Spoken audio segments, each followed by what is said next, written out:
اعوذ باللہ من الشیطان الرجیم بسم اللہ الرحمن الرحیم وَإِذِ ابْتَلَىٰ إِبْرَاهِيمَ رَبُّهُ بِكَلِمَاتٍ فَأَتَمَّهُنَّ قَالَ إِنِّي جَاعِلُكَ لِلنَّاسِ إِمَامًا قَالَ وَمِنْ ذُرِّيَّتِي قَالَ لَا يَنَالُ عَهْدِ الظَّالِمِينَ وَإِذْ جَعَلْنَا الْبَيْتَ مَثَابَةً لِلنَّاسِ وَأَمْنًا وَاتَّخِذُوا مِن مَّقَامِ إِبْرَاهِيمَ مُصَلًّى وَعَهِدْنَا إِلَىٰ إِبْرَاهِيمَ وَإِسْمَاعِيلَ أَن طَهِّرَا بَيْتِيَ لِلطَّائِفِينَ وَالْعَاكِفِينَ وَالرُّكَّعِ السُّجُودِ۔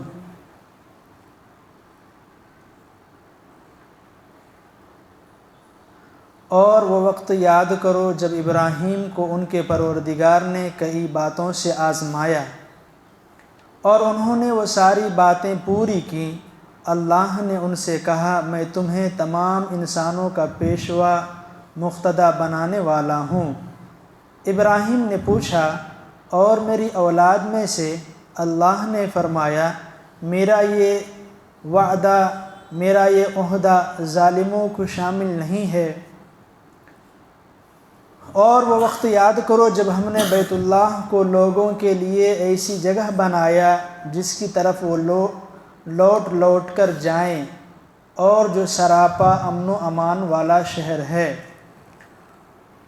اور تم مقام ابراہیم کو نماز پڑھنے کی جگہ بنا لو۔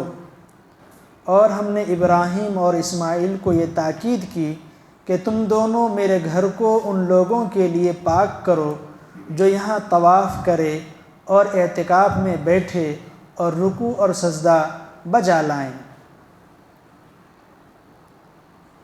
یہ سورہ بقرہ کی آیت نمبر 124۔ یہاں سے اللہ تبارک و تعالی ایک خاص واقعہ اور خاص نبی کی طرف اشارہ ہے۔ اس سے پہلے ہم بنی اسرائیل کے واقعات کو سنیں۔ اب یہاں سے اللہ تعالیٰ ایک دوسرا پیراگراف ایک دوسرے نبی کے بارے میں بتانا شروع کیا ہے۔ حضرت ابراہیم علیہ السلام انبیاؤں کی فہرست میں ایک برگزیدہ پیغمبر، جلیل القدر پیغمبر گزرے ہیں، جس کا لقب خلیل اللہ، اللہ کا دوست۔ اللہ تبارک و تعالیٰ نے انہیں نبوت سے سرفراز کیا، نبوت والا عہدہ دیا، لیکن یہ عہدہ، یہ منصب یوں ہی نہیں دے دیا، بلکہ اللہ تعالیٰ نے حضرت ابراہیم کو چند آزمائشوں میں، چند امتحان میں آزمایا۔ ان امتحان میں پاس ہونے کے بعد، 100% کامیابی حاصل کرنے کے بعد، پھر اللہ تعالیٰ نے حضرت ابراہیم کو عہدہ نبوت سے سرفراز کیا۔ اللہ تعالیٰ نے اس واقعے کو بیان کیا ہے، وَإِذِ ابْتَلَىٰ إِبْرَاهِيمَ رَبُّهُ بِكَلِمَاتٍ فَأَتَمَّهُنَّ۔ یاد کرو اس وقت کو جب کہ ان کے رب نے، ابراہیم کے رب نے ابراہیم کو چند کلمات، چند باتوں میں کیا کیا؟ آزمایا۔ فَأَتَمَّهُنَّ، تو حضرت ابراہیم نے ان تمام کلمات کو، ان تمام باتوں کو کیا کر دکھایا؟ پورا کر دکھلایا۔ جو بھی امتحان لیے حضرت ابراہیم اس میں کامیابی حاصل کیے۔ آپ تقریروں میں سنے ہوں گے اس سے پہلے کہ سب سے پہلا جو امتحان تھا حضرت ابراہیم کے ساتھ، وہ نمرود کی سرزمین پر اعلاء کلمت اللہ کو بلند کرنے کی پاداش میں نمرود نے حکم دیا کہ لوگوں، لکڑیوں کو اکٹھا کرو۔ چنانچہ 1 مہینے تک لکڑیاں اکٹھے کیے گئے، پھر آگ جلائی گئی، پھر اس میں حضرت ابراہیم کو ڈال دیا گیا۔ حضرت ابراہیم کی پیدائش شہر بابل میں ہوئی تھی۔ اس کے والد محترم بت پرستی اور بتوں کو بناتے تھے، خود آزر بتوں کو بناتے تھے۔ حضرت ابراہیم دین حنیف کے ماننے والے تھے، دین متین کے ماننے والے تھے، ایک اللہ کی عبادت کرنے والے تھے۔ چنانچہ اس سرگرمی اور بت پرستی کے خلاف اعلاء کلمت اللہ بلند کیے، اور ان بتوں کا، نمرود کی نمرودیت کا انکار کیے، اور اللہ کے باتوں کو بلند کیا۔ چنانچہ نمرود نے حکم دیا اور پھر اس آگ میں ڈالا گیا تو اللہ نے حکم جاری کیا یا نار کونی بردم و سلامن علی ابراہیم، اے آگ تو ابراہیم پر ٹھنڈی ہو جا۔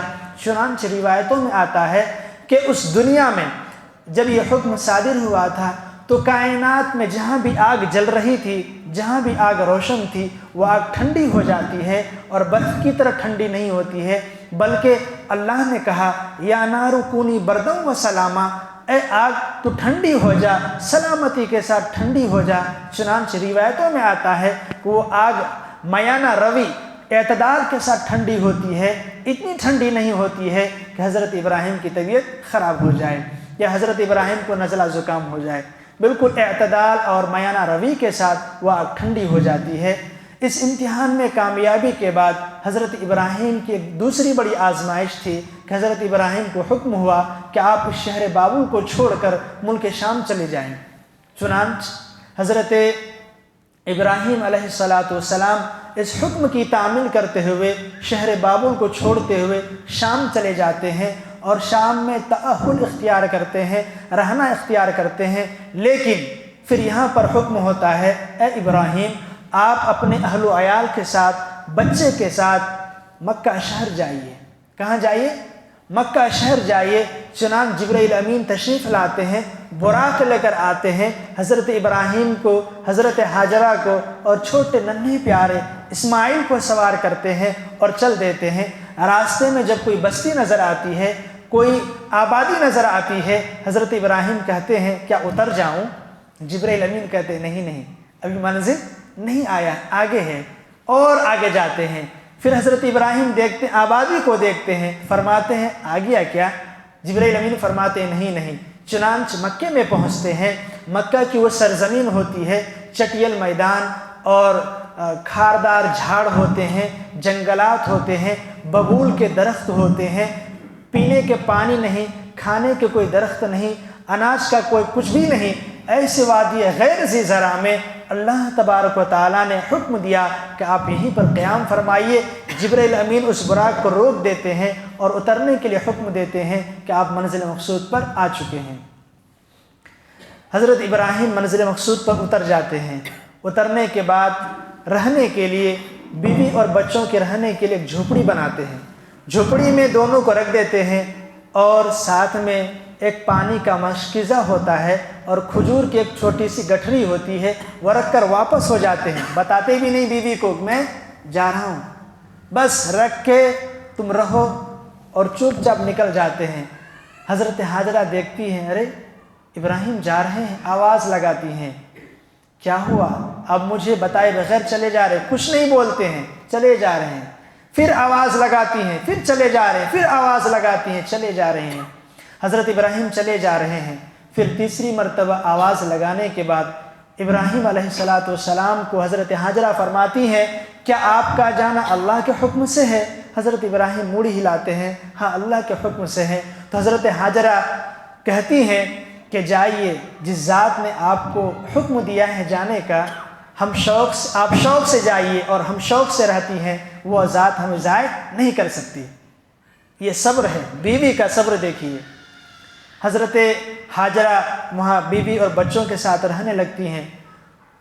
حضرت ابراہیم علیہ السلام جب پہاڑ کے کوہ میں ہوتے ہیں، آبادی سے اس بیابان سے نکل جاتے ہیں، حضرت حاجرہ اوجھل ہو جاتی ہے، نظر نہیں آتی ہیں، تو پہاڑ کے کوہ میں یاد آتی ہے، کس کی؟ بیوی کی یاد آتی ہے، بچے کی یاد آتی ہے، اور یہ فطری چیز ہے۔ آپ کتنوں کچھ ہو جائیں، کتنوں سنگ دل ہوں، بیوی اور بچے فطری چیز ہے، اس سے محبت، اس سے لگاؤ۔ حضرت ابراہیم اس پہاڑ کے کوہ میں بیٹھ کر اللہ سے دعا کرتے ہیں، جس کا تذکرہ سورہ ابراہیم آیت نمبر 35 سے 37 میں ہے کہ اے اللہ اس شہر کو مامون بنا دے، اس شہر کو مامون بنا دے، اے اللہ مجھے اور میری اولاد کو بت پرستی سے بچا۔ یہ دعا کرتے ہیں اور پھر آگے فرماتے ہیں اس شہر کو مامون بنا دے تاکہ یہ میری اولاد لیقیم الصلاۃ، نماز قائم کرے اور لوگوں کے قلوب کو ان کی طرف مائل فرما، کھانے کے سامان مہیا فرما، لعلکم یشکرون، تاکہ یہ لوگ کیا کریں؟ آپ کا شکریہ ادا کریں۔ اس دعا کے بعد پھر حضرت ابراہیم آگے بڑھ جاتے ہیں، شام چلے جاتے ہیں۔ اس تیسری کامیابی کے بعد حضرت ابراہیم کو چوتھا حکم ہوتا ہے، جب بچہ بڑا ہو جاتا ہے حضرت ابراہیم کو حکم ہوتا ہے کہ آپ کیا کریں، اپنے بچے کو ذبح کر دیں۔ خواب دیکھتے ہیں، خواب دیکھنے 3 دن خواب دیکھتے ہیں، خواب دیکھنے کے بعد تذکرہ کرتے ہیں اپنے بیٹے سے، اسماعیل میں یہ خواب دیکھا ہوں۔ حضرت اسماعیل فرماتے ہیں ابا اس میں تعامل کرنے کی کیا ضرورت ہے، اللہ کا حکم ہے، فوراً آپ مجھے ذبح کر دیں۔ چنانچہ نہلا دھلا کے اچھے کپڑے پہنا کر مینا میں لے کر جاتے ہیں۔ حضرت ابراہیم گلے پر چاقو چھری رکھ دیتے ہیں، لیکن اللہ کی طرف سے حکم ہوتا ہے اے چاقو تو رک جا۔ اس کامیابی کے بعد اللہ تعالیٰ نے حضرت ابراہیم کو نبوت سے، عہدہ نبوت سے سرفراز کیا، اور اس دنیا میں حضرت ابراہیم کو امامت، پیشوا کا جو ایک عہدہ ہے، ایک منصب ہے، اللہ تعالیٰ نے خلق خدا کے لیے امامت کا عہدہ حضرت ابراہیم کے لیے نافذ کیا۔ تو اس کامیابی کے بعد حضرت ابراہیم کو اتنا بڑا مرتبہ ملا۔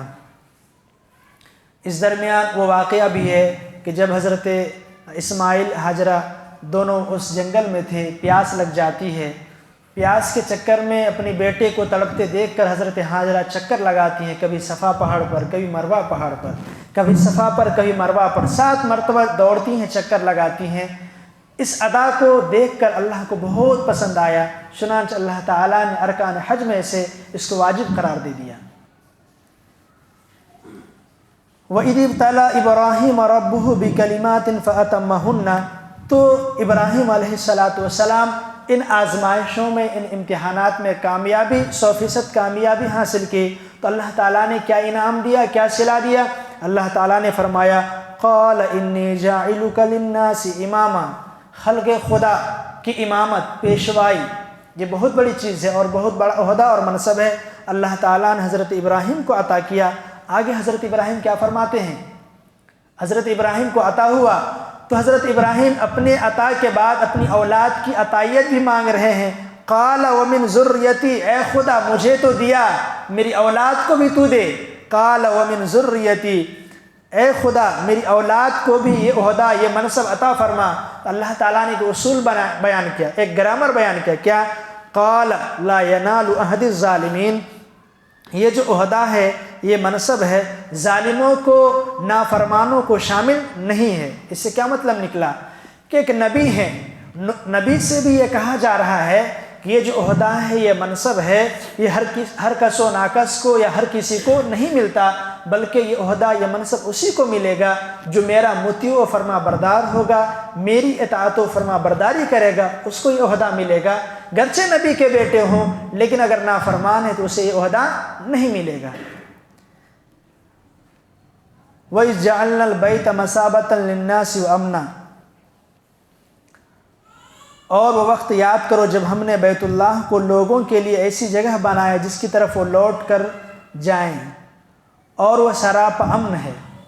اللہ تعالیٰ نے حضرت ابراہیم کی اس اداؤں کو دیکھ کر بیت اللہ کو جو تقدس اور سرزمین مکہ کو جو تقدس بخشا ہے، اس کا تذکرہ فرمایا ہے کہ ہم نے بیت اللہ کو مثابہ بنا دیا۔ مثابہ، ثابہ یثوب، لوٹنے کی جگہ، بار بار جانے کی جگہ، وہ جگہ جہاں پر پوری دنیا سے لوگ آئیں، بار بار آئیں، آتے رہیں، اس کو کیا کہتے ہیں؟ مثابہ۔ تو مکہ وہ سرزمین ہے جہاں پر پوری دنیا سے کونے کونے سے لوگ جاتے ہیں، حج کے لیے جاتے ہیں، عمرہ کے لیے جاتے ہیں، کوئی ایک بار جاتے ہیں، کوئی بار بار جاتے ہیں۔ وہ امنا، اور مکہ شہر کو، سرزمین مکہ کو کیا بنا دیا؟ مأمون بنا دیا۔ امنا، مامون بنا دیا۔ مکہ وہ شہر ہے کہ جہاں پر جنگ و جدال، قتل و غارت گری، یہ کیا ہے؟ بالکل حرام ہے، آپ نہیں کر سکتے۔ البتہ ناگہانی صورتحال ہو، کوئی دوسری قوم، کوئی دوسرے کنٹری کے لوگ اگر چڑھائی کر دے تو ظاہر سے بات اس وقت تو لڑنا پڑے گا ہی، اس وقت لڑنا پڑے گا ہی، لیکن عام صورتحال میں، عام صورتوں میں وہاں پر جنگ کرنا، قتل و قتال کرنا، اسی طریقے سے شکار کرنا، کسی کو سزا دینا، کسی کو قید کرنا، یہاں تک کہ درختوں کو اکھاڑنا بھی صحیح نہیں ہے۔ وَاتَّخِذُوا مِن مَقَامِ إِبْرَاهِيمَ مُصَلًّى، اور فرمایا کہ تم مقام ابراہیم کو نماز پڑھنے کی جگہ بناؤ۔ حضرت ابراہیم علیہ السلام جب خانہ کعبہ کی تعمیر کر رہے تھے تو تعمیر کے دوران ایک پتھر تھا، اس پتھر پر کھڑے ہو کر حضرت ابراہیم خانہ کعبہ کی تعمیر کرتے، حضرت اسماعیل پتھر اٹھا کر دیتے اور وہ پتھر رکھتے۔ تو اللہ تعالیٰ نے اس مقام کو جس پتھر پر حضرت ابراہیم چڑھ کر خانہ کعبہ کی تعمیر کیے، اس کے سلسلے میں اللہ تعالیٰ نے فرمایا کہ اس مقام کو بھی جب تم طواف کر لو تو طواف کرنے کے بعد 2 رکعت اس پتھر کے سامنے کیا کرو، اس پتھر کے پیچھے 2 رکعت نماز پڑھو۔ چنانچہ طواف کے بعد یہ 2 رکعت نماز ادا کرنا واجب ہے۔ اس کے پیچھے اگر جگہ مل گئی تو ٹھیک ہے، ورنہ حدود حرم میں سے جہاں کہیں بھی نماز پڑھ لیں تو وہ 2 رکعت ادا ہو جاتی ہے۔ وَعَهِدْنَا إِلَىٰ إِبْرَاهِيمَ وَإِسْمَاعِيلَ أَن طَهِّرَ بَيْتِيَ لِلطَّائِفِينَ۔ اب یہاں سے وہ بیان کر رہے ہیں کہ ہم نے حضرت ابراہیم اور اسماعیل کو یہ تاکید کی تم دونوں میرے گھر کو ان لوگوں کے لیے پاک کرو جو یہاں طواف کریں اور اعتکاف میں بیٹھیں اور رکوع اور سجدہ بجا لائیں۔ خانہ کعبہ کی تعمیر کیوں ہوئی؟ اس کا مقصد کیا تھا؟ اس کا پس منظر خانہ کعبہ کی تعمیر کے سلسلے میں سب سے پہلی تعمیر تو خانہ کعبہ حضرت آدم کے آنے سے پہلے سے ہے۔ ایسا نہیں کہ حضرت آدم آئے پھر خانہ کعبہ، نہیں، خانہ کعبہ پہلے سے ہے۔ چنانچہ جو خانہ کعبہ ہے اسی کے سامنے 7ویں آسمان پر بیت العتیق ہے۔ کیا نام ہے؟ بیت عتیق۔ اسی جو اصل مطاف ہے، طواف کرنے کی جگہ جو عرش پر ہے وہ بیت عتیق ہے، اسی کے سیدھے میں خانہ کعبہ کی تعمیر فرشتوں نے کی تھی۔ فرشتوں کے بعد حضرت آدم علیہ السلام، حضرت نوح علیہ السلام کے بعد جو طوفان آیا، کشتی طوفان کے بعد پورا جو ڈھانچہ تھا وہ ختم ہو گیا، صرف ایک ابھری ہوئی ایک نشان باقی رہ گئی تھی، ابھرا ہوا پتھر باقی رہ گیا تھا۔ حضرت ابراہیم جب وہاں پر پہنچے تو اللہ تعالیٰ نے اسی کی تعمیر کا حکم دیا، نشان زدہ تھا اس کی تعمیر وہ پھر کیے۔ تو تعمیر کا مقصد کیا تھا؟ اللہ تعالیٰ نے بیان کیا ان طہر بیتی للطائفین والعاکفین، کہ میرے ان گھروں کو پاک صاف کرو، ظاہری چیزوں سے بھی باطنی چیزوں سے بھی۔ کیوں؟ طواف کرنے والوں کے لیے جو بیرون ممالک سے آئیں، بیرون ممالک سے آئیں ان کے لیے بھی کیا کرو، یہ جو بیت اللہ ہے کس کے لیے؟ صرف مکہ والوں کے لیے نہیں بلکہ مکہ شہر سے باہر جو لوگ آئیں ان کے لیے بھی ہے۔ والعاکفین، اور جو اعتکاف کرے مکہ کے باشندے ہوں یا غیر ہوں ان کے لیے بھی ہے۔ والرکع السجود، رکوع کرنے والے اور سجدہ کرنے والے، یعنی نماز پڑھنے کی جگہ بھی ہے۔ تو بیت اللہ اعتکاف کرنے کی بھی جگہ ہے، طواف کرنے کی بھی جگہ ہے اور نماز پڑھنے کی بھی جگہ ہے۔ وَإِذْ قَالَ إِبْرَاهِيمُ رَبِّ اجْعَلْ هَذَا بَلَدًا آمِنًا وَارْزُقْ أَهْلَهُ مِنَ الثَّمَرَاتِ مَنْ آمَنَ مِنْهُمْ بِاللَّهِ وَالْيَوْمِ الْآخِرِ قَالَ وَمَنْ كَفَرَ فَأُمَتِّعُهُ قَلِيلًا ثُمَّ أَضْطَرُّهُ إِلَى عَذَابِ النَّارِ وَبِئْسَ الْمَصِيرُ۔ اور وہ وقت بھی یاد کرو جب ابراہیم نے کہا تھا کہ اے میرے پروردگار، اس کو ایک پرامن شہر بنا دیجیے اور اس کے باشندوں میں سے جو اللہ اور یوم آخرت پر ایمان لائیں انہیں قسم قسم کے پھلوں سے رزق عطا فرمائیے۔ اللہ نے کہا اور جو کفر اختیار کرے گا اس کو بھی میں کچھ عرصے کے لیے لطف اٹھانے کا موقع دوں گا، مگر پھر اسے دوزخ کے عذاب کی طرف کھینچ لے جاؤں گا اور وہ بدترین ٹھکانہ ہے۔ اس کی پوری تفصیل سورہ ابراہیم میں موجود ہے، یہاں پر مختصر طور پر واقعات کو بیان کیا گیا ہے۔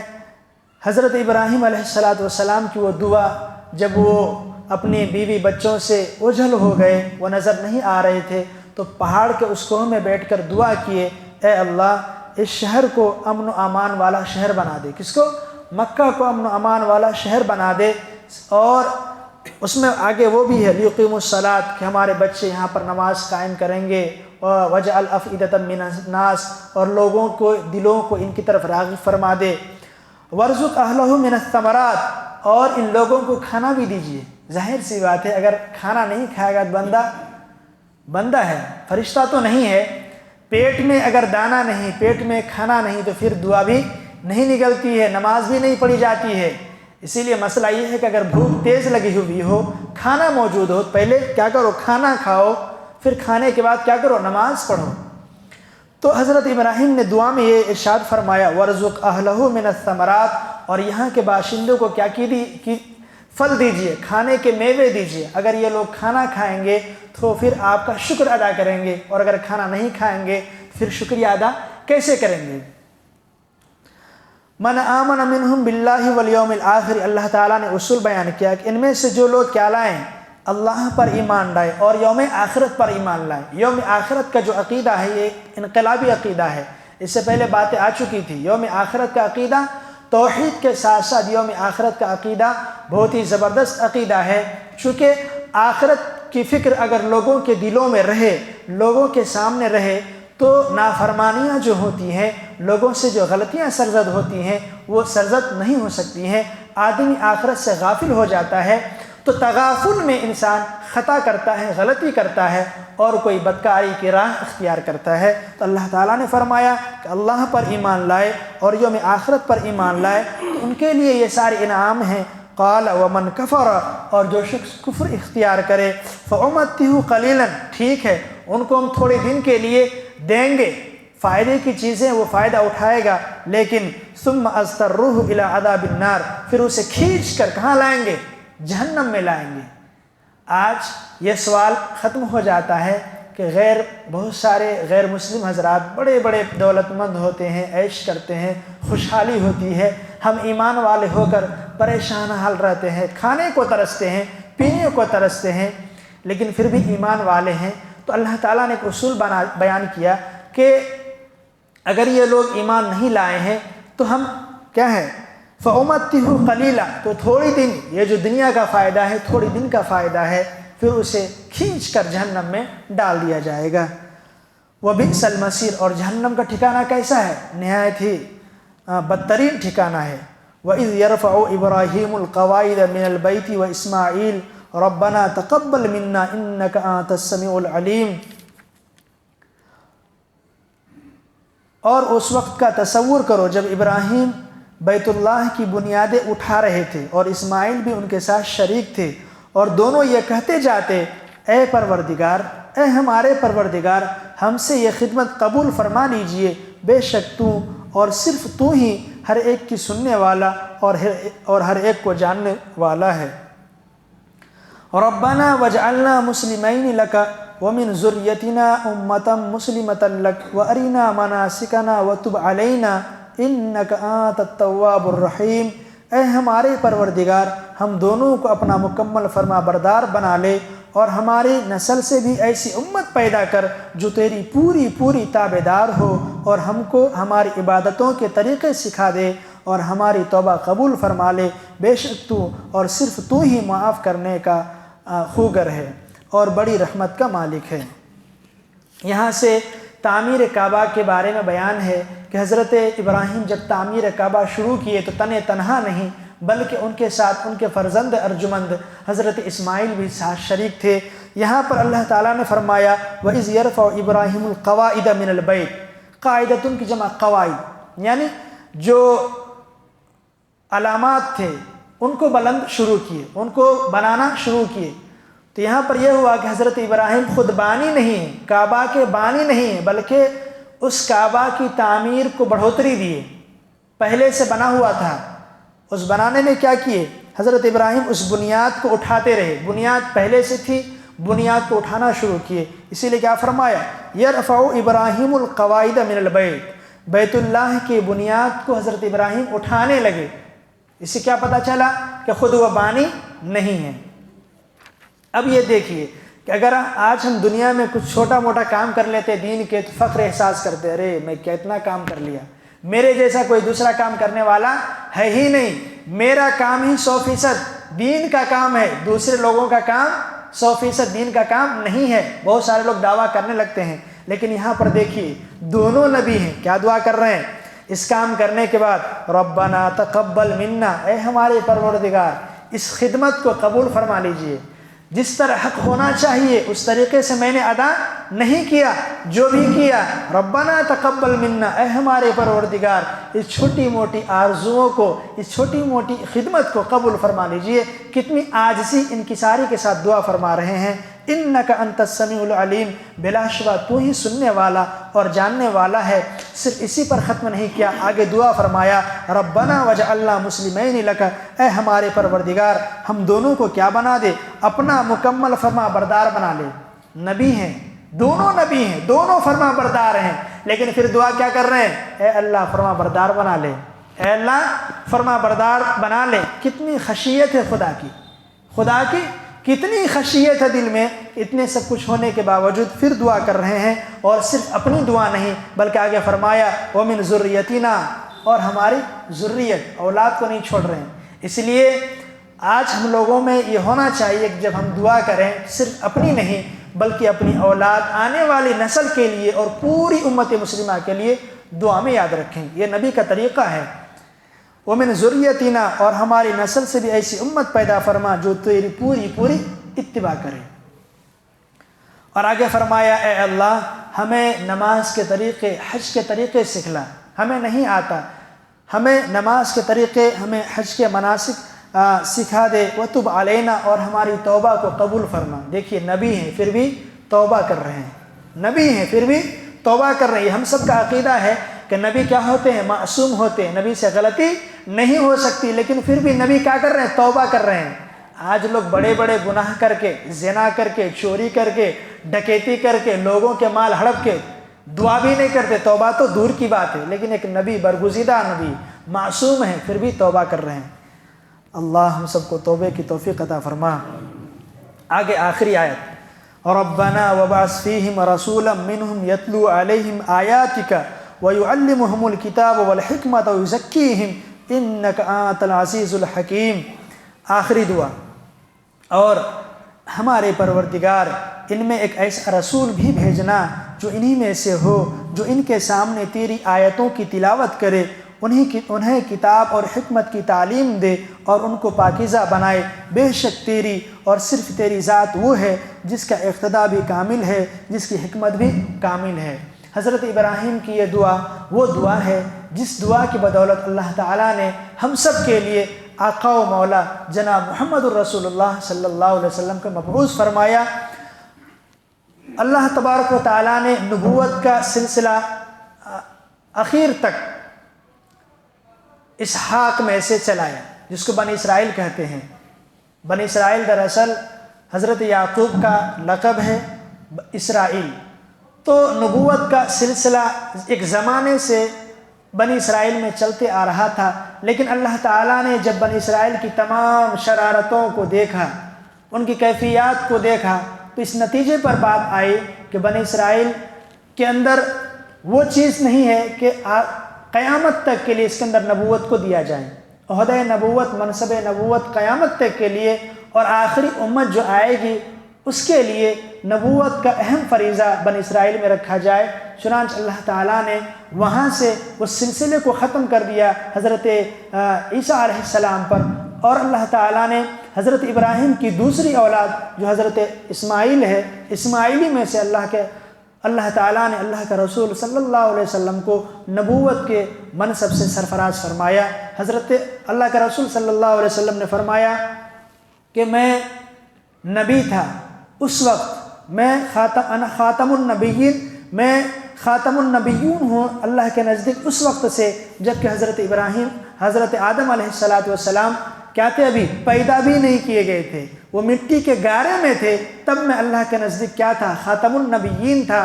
اور پھر اللہ تعالیٰ نے میری بعثت کا تذکرہ حضرت آدم سے کیا، حضرت ابراہیم سے کیا، ابراہیم کی دعاؤں کا میں ثمرہ ہوں، اور حضرت عیسیٰ کی مبشرات کا میں ثمرہ ہوں، اور میری ماں کے خواب کا میں کیا ہوں، منظر ہوں۔ پھر اللہ کا رسول صلی اللہ علیہ وسلم کو اس منصب کے لیے سرفراز کیا۔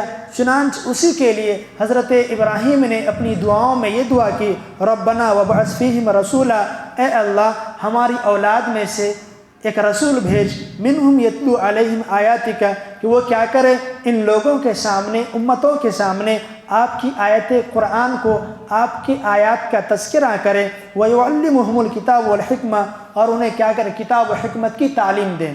تین چیزیں تھیں، ایک یہ ہے کہ انہیں ان کے سامنے قرآن پڑھ کر سنائیں، ان کے سامنے آپ کے تذکرے کریں اور انہیں کتاب و حکمت کی تعلیم دیں، وَيُزَكِّيهِمْ، اور ان کا تزکیہ کریں۔ کتاب و حکمت سے کیا مراد ہے؟ کتاب سے مراد تو قرآن ہے، اور حکمت سے مراد بعض لوگوں نے یہ کہا کہ دین حق ہے، عدل و انصاف کی باتیں ہیں، لیکن صحابہ کرام اور تمام مفسرین کا اجماع ہے کہ یہاں پر حکمت سے مراد یہ ہے کہ اللہ کا رسول صلی اللہ علیہ وسلم کی باتیں ہیں، اللہ کے رسول کے طریقے ہیں، تو اللہ کے رسول کی باتیں کیا کہلاتے؟ حدیث کہلاتے، اور اللہ کے رسول کے طریقے کیا کہلاتے؟ سنت کہلاتے۔ اس سے مراد یہ ہے کہ اللہ کے رسول کی سنت کو وہ اپنائیں، اللہ کے رسول کی حدیث کو وہ اپنائیں، وَيُزَكِّيهِمْ، اور ان کا تزکیہ کریں۔ زکا یزکی کے معنی آتے ہیں پاک کرنا، ظاہری پاکی بھی ہو اور باطنی پاکی بھی ہو، اسی میں تزکیہ نفس بھی آ جاتا ہے۔ تو گویا کہ رسول ایسا رسول ہو جو آپ کی باتوں کو پڑھ کر سنائے، کتاب و حکمت کی تعلیم دے اور تزکیہ نفوس بھی ہو۔ اِنَّكَ أَنْتَ الْعَزِيزُ الْحَكِيمُ، بے شک تیری ذات وہ ذات ہے جس کا اقتدار بھی کامل ہے، جس کی حکمت بھی کیا ہے؟ کامل و مکمل ہے۔ اللہ تعالی ہم سب کو صحیح سمجھ بوجھ عطا فرمائے اور رسول اللہ صلی اللہ علیہ وسلم کے طریقے اور اس کی سنت کی پیروی کرنے والا بنائے۔